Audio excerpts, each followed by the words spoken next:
Hi, I'm Steve Morgan, founder of Cybersecurity Ventures and editor-in-chief at Cybercrime magazine. Welcome to another episode of HumanSec, which is all about securing humans. I'm here today with Jim Zaffiletti, CEO and co-founder at Safeguard Cyber, the industry's first and only comprehensive collaboration, chat, and social media security platform. To learn more about Safeguard Cyber, visit safeguardcyber.com. Also joining us is Christopher Porter, Senior Vice President and Chief Information Security Officer at Fannie Mae, a leading source of mortgage financing in all markets and at all times.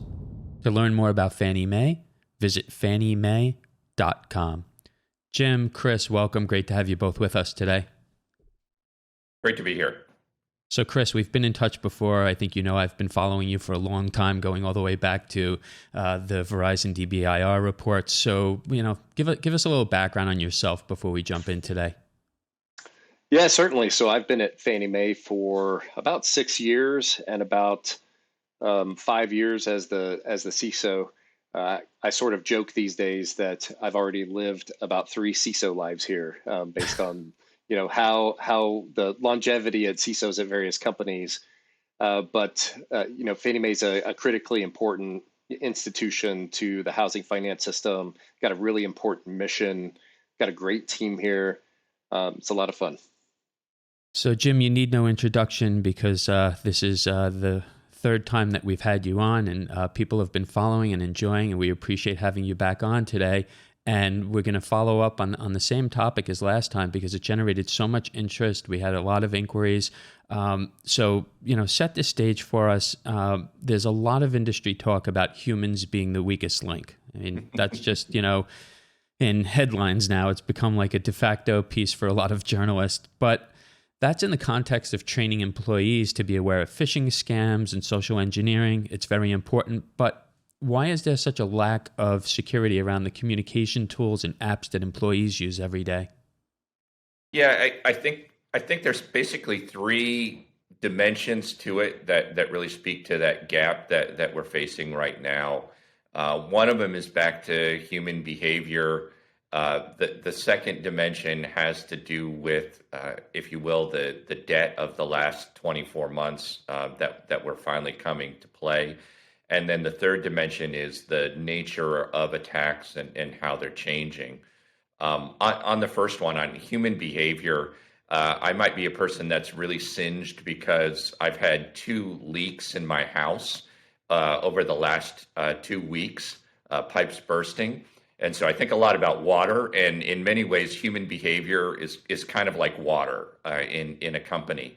Humans are looking for the most efficient way to do things. They're looking for kind of the least common denominator, if you will, not out of malice or anything, but out of efficiency. And so that means that the concepts like how do I enforce a perimeter, how do I control what devices a human might interact with in terms of their work activity is going to be different.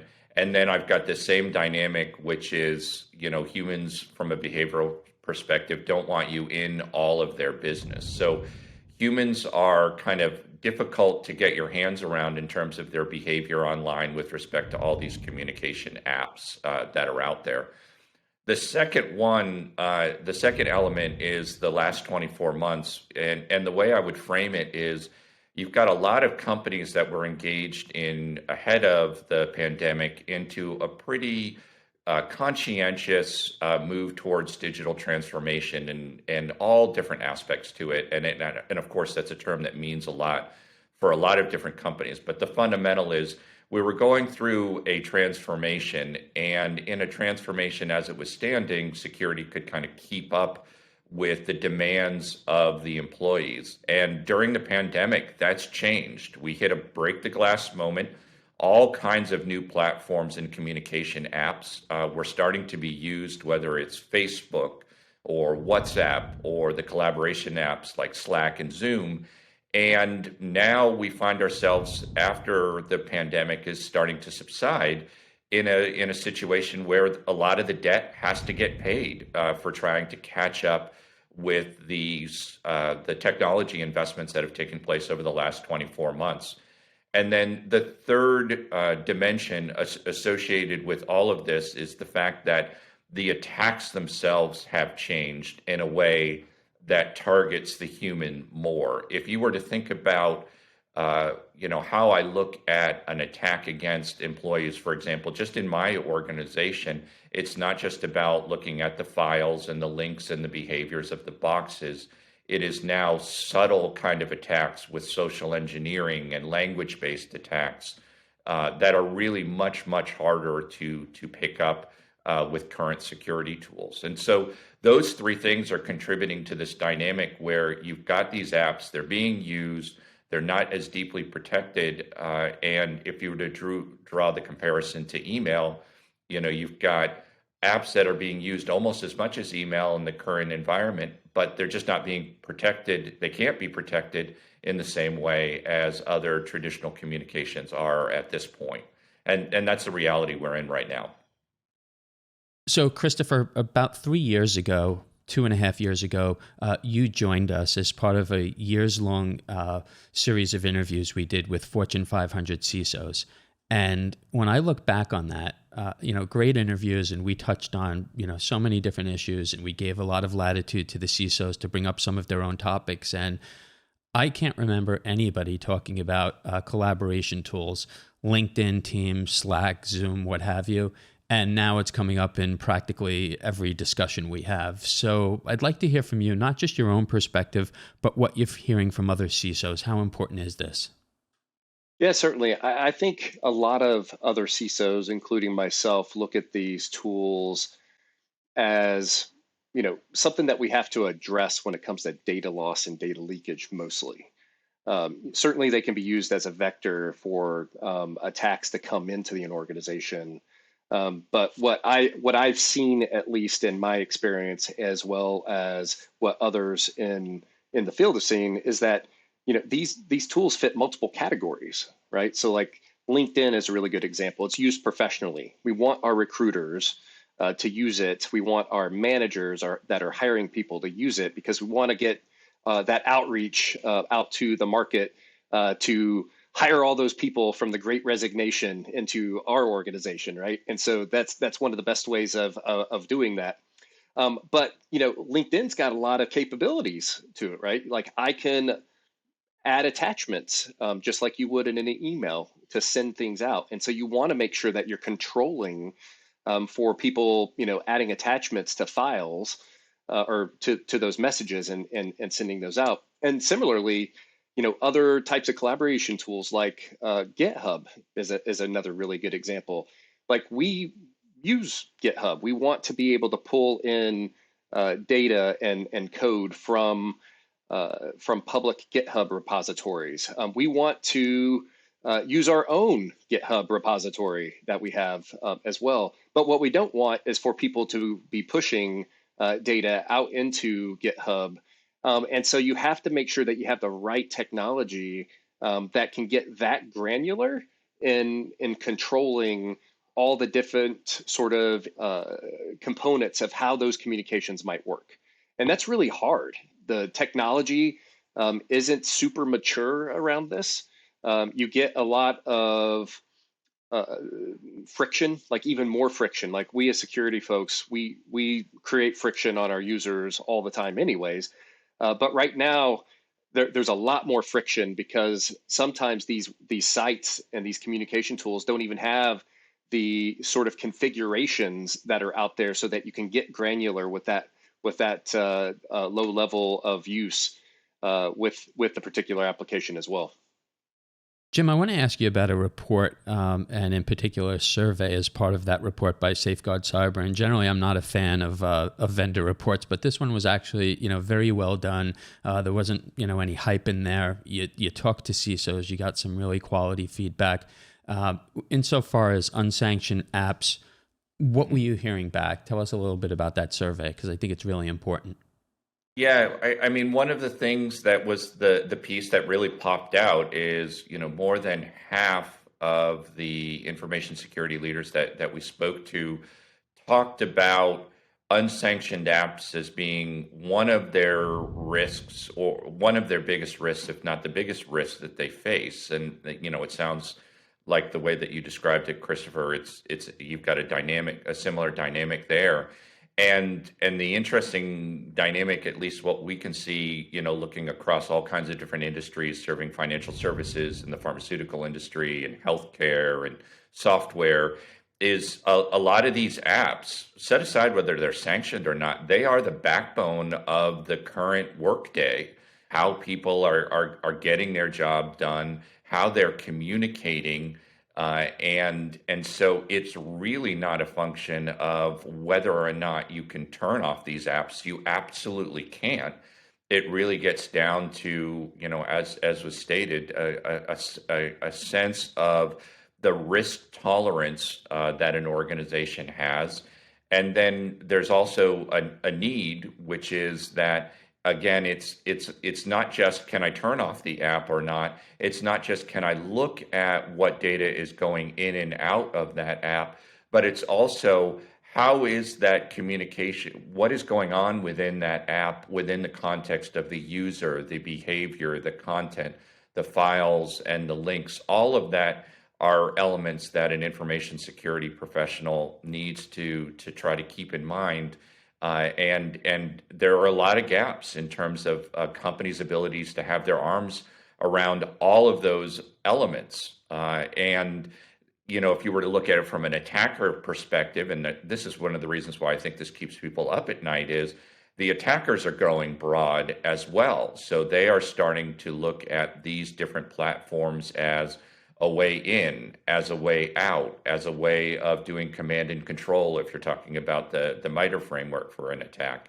And so there's a lot of different vulnerabilities that are being exploited associated with this. That's the bad news. The good news about it is, because these apps, there are so many apps that are being used, there's a lot of potential information that's out there which might point to how can you get to earlier detection of risk before it hits kind of the other lines of defense.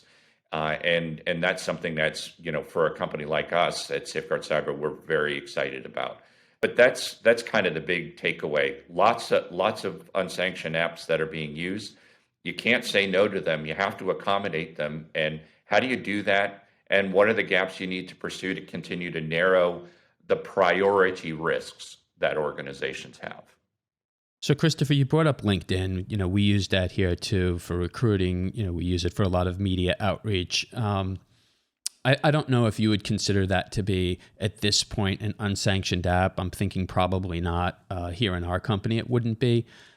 So if we move over to unsanctioned apps, and even if it's not, say, Slack or something that maybe, may have matured in the organization, are there, apps out there that you worry about, possibly even apps that you're unaware of that could be in the user community? Yeah, certainly. And, especially from a data loss, vector, insiders, a lot of times unknowingly leveraging this because they're just trying to get their job done, right? And the big problem is, in security, you always talk about invulnerability management. It's whack-a-mole. That's the same thing with all of these unsanctioned apps that are out there. It is absolutely whack-a-mole. It's an unsanctioned app is technically any website on the internet, right? That could be used by somebody within your organization. So you want to have these different layers of defense, as Jim mentioned, to one, try to filter down using proxy technologies, the different classes of applications that you can use, and then you can try to control some of those. But it's hard because these new applications, like say collaboration tools, a lot of times they haven't been classified fully by some of the major proxy technology companies out there yet, or it's not granular enough in the category. So it makes it a lot more difficult to filter and block those kinds of things as well. I think the other layer of defense that we have to move towards is some of the technologies out there that are protecting data, and that data protection travels with the data wherever it goes.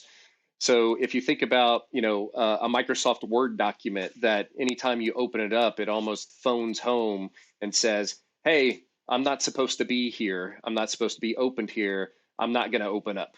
Or you have to authenticate to open up a file of some sort like that. And so there are technologies out there around that, but they're operationally, they're a lot harder to use across the organization. You have to train everybody across the organization to use them as well. So it's definitely a tough situation out there for everybody.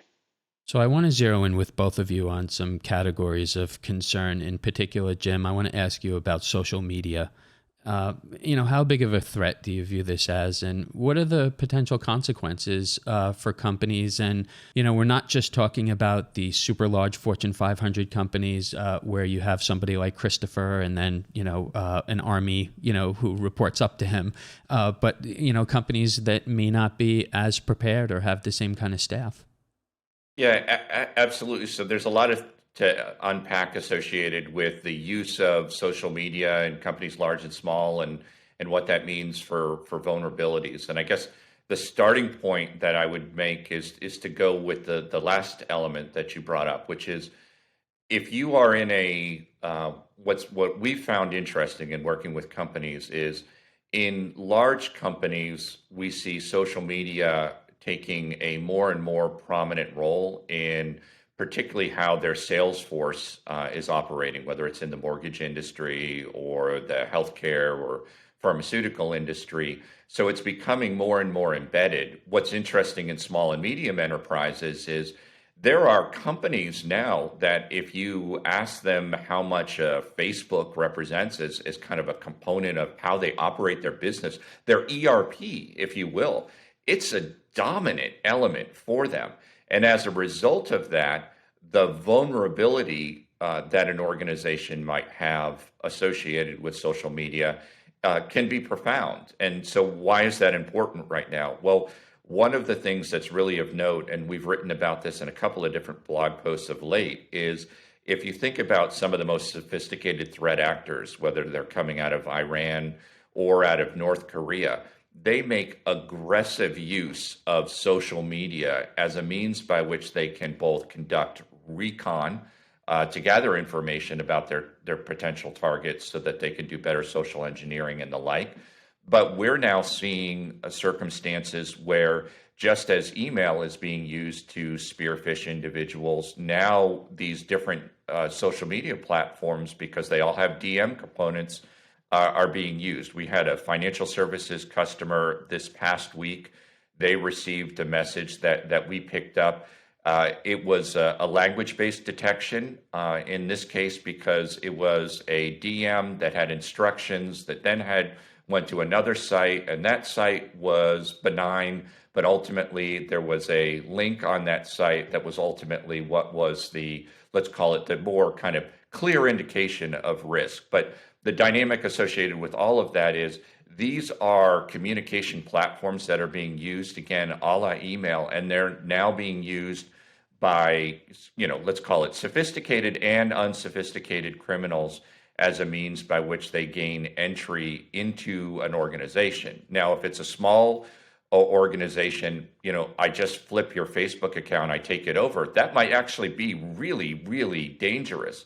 If it's a larger organization, it's more like a communication channel, and where can I move from there once I've been able to get inside the organization? But either way, you've really got to start thinking about social media as another communication mechanism inside the organization.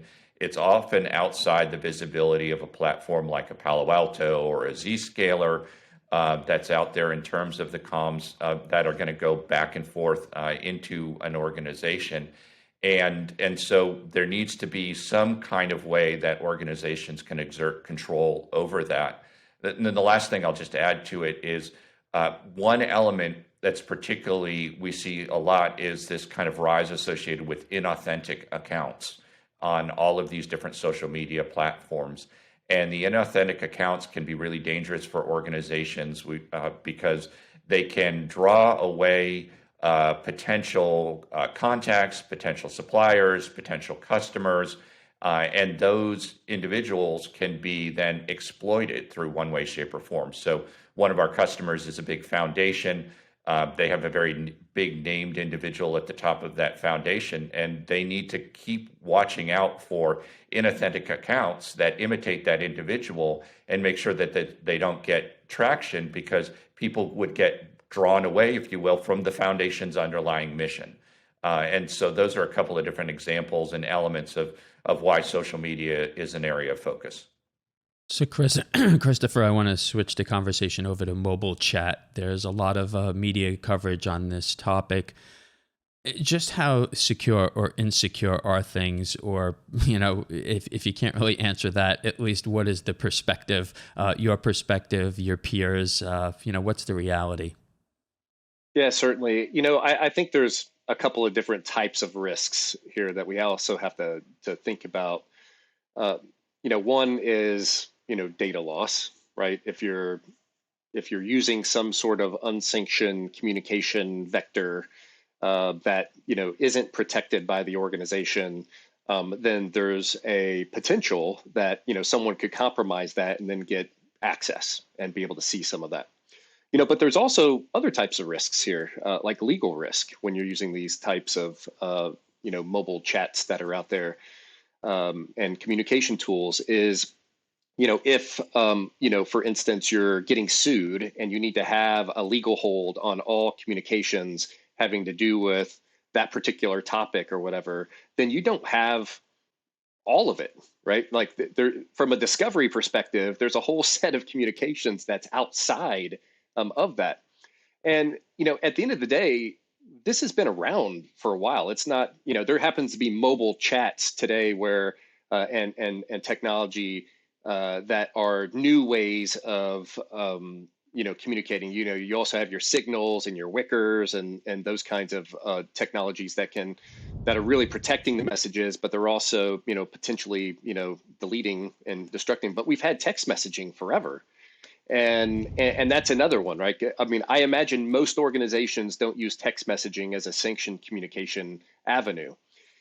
So you have all of that, and then different companies have different ways of managing their mobile devices. Like some companies, give people a phone, and it's very controlled. They're using mobile device management technology.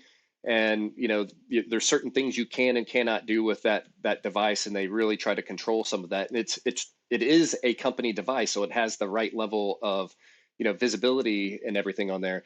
And then there's other companies that are going with the mobile application sort of device perspective, where it's more BYOD. And so employees are bringing their own iPhone because they want to be able to upgrade all the time and not be stuck with a 5-year-old device that they're using for work. And so now they're downloading applications that are managed and sometimes unmanaged by the company. And there's some very strict privacy regulations around each of those as well.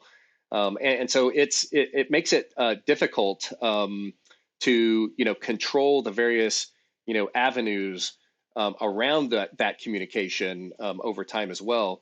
And so I think it's something that every company has to look at when it comes to their risk appetite, what they're willing to have, what they already have from a risk perspective. Like, I'm just never going to be able to control people from text messaging. I can tell them not to do it from a policy perspective, but they have that capability. So, Jim, I want to ask you about Teams and Slack in particular. We're touching on a lot of different tools here, but those two are just exploding right now insofar as user adoption goes. You talk to a lot of large enterprises. Obviously, they're adopting your technology. How quickly are they doing that? Are they doing it as quickly as they're actually, rolling these out? Are they becoming sanctioned? Is Slack something that was unsanctioned and now it is sanctioned? Like, what's going on right now in the community?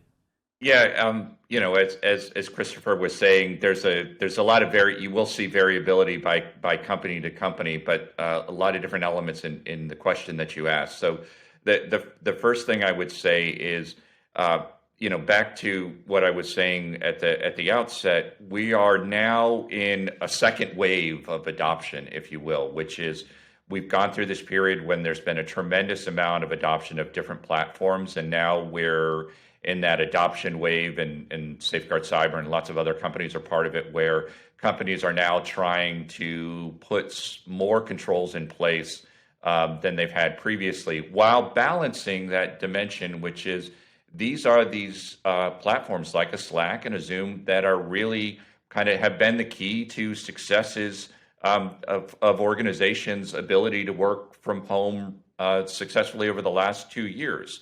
And so there's a second wave going on.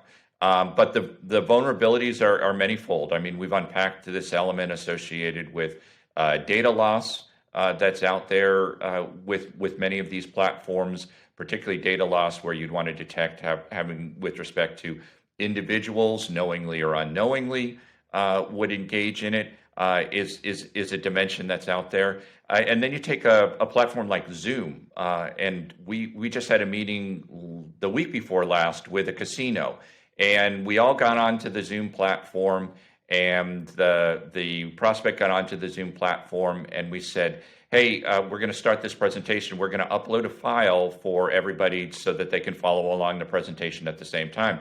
And we uploaded the file, and everybody was ready to download the file. And we said, no, wait. Here, what we're doing is illustrating the fact that these collaboration platforms, while incredibly powerful in terms of the ways of conducting your business, are really incredible transmission platforms for malicious content and the like. And so there's kind of an awareness that needs to happen, along with the establishment of the control, having the controls in place to secure these platforms. They are not going away. They are very embedded in organizations at this point. If you think about kind of where Slack in particular is going as part of Salesforce now, they're literally going to be infused in all of the different Salesforce platforms. That's the vision. And so any platform that allows you to go anywhere is a platform that has lots of potential risks that organizations are going to want to make sure that they have controls for.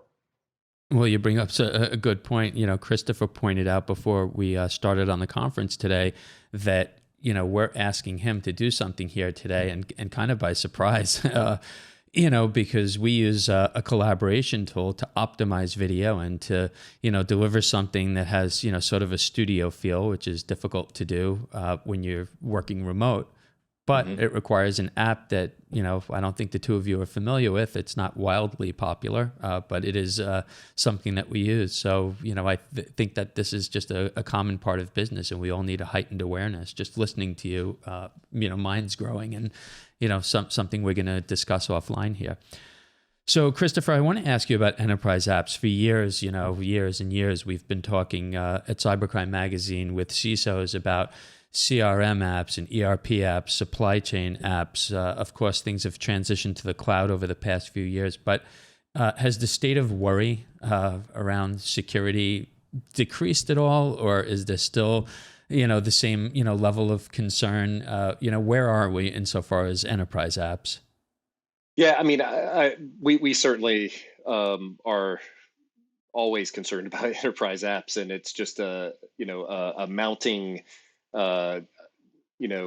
continuation, of that. You're never really done, whether it's your business apps or the enterprise apps that you have out there. So it has to be an area of constant vigilance. When it comes to enterprise apps, a lot of these have moved out to the cloud, right? Like your email. We talked about, earlier Teams. Well, Teams is exploding because everybody's moving to O365 and you get it for free, basically. And so, like, why not use it? Especially if you can control it, leveraging some of the O365 tenant restrictions and things like that. So you can try to keep things as tight as you can. And then, of course, people moving to a Workday or into Salesforce. There's, that was really the first cloud migration that took place, was all of these enterprise apps moving out to SaaS-based services like that as well. And there's lots of technologies that are starting to mature now that are looking at the configurations in those to validate and make sure that your Salesforce application is configured in the right way and isn't having sort of data loss or data leakage coming out of it?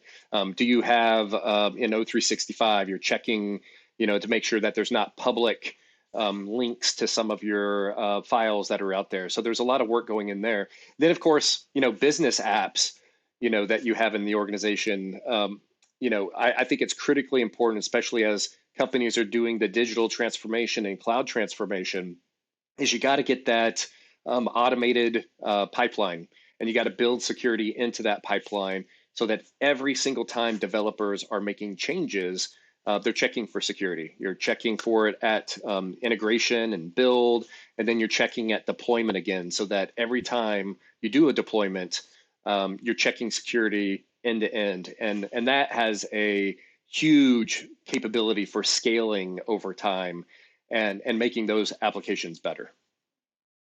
So, Jim, as you know, Christopher heads up security at one of our nation's largest mortgage lenders. When your company looks at that space, financial services in general, how important is it and why? Yeah. Well, first of all, financial services, right, is more than a sector. It's 10 different sectors, if you will, and the mortgage sector in particular is one of the biggest sectors that we serve overall, and I think at this point it's the biggest within the financial services industry. And one of the reasons is to go back to an answer to a question, I think it was two before. We've talked a lot about cybersecurity risk. We've talked a little bit less about regulatory risk, but the two are really intrinsically tied together. You need to have cybersecurity controls in place because there are regulatory requirements, but there are straight up regulatory requirements that have to be addressed, particularly in the mortgage industry, whether we're talking about Reg Z or RESPA, and other regulations that particularly would govern if I'm a mortgage broker or something like that. And so you've got to have the ability not only to see the kind of cyber risk, but can I retain all that communication, whether it's on social media or via a platform like WhatsApp? And can I supervise that information? Can I exert a legal hold over it? Can I make sure it gets sent on to the archive? And so there's a lot of elements of how I control risk in the financial services sector in general, and mortgage in specific, that are that we see as intrinsic to solving this bigger problem that we're trying to solve at Safeguard Cyber. I'm actually off to ResPro next week. They're a real estate trade organization to give a presentation alongside one of our customers, which is Atlantic Bay Mortgage Group, and it's in part talking about the nature of how these tools in social media are being so heavily used because they're a difference maker. And how do organizations make sure that they have, again, the controls in place to manage risk, and and how they get the table stakes set up, how do they make sure that they're retaining all that activity, so that if they have to do discovery after the fact and the like, they're protected.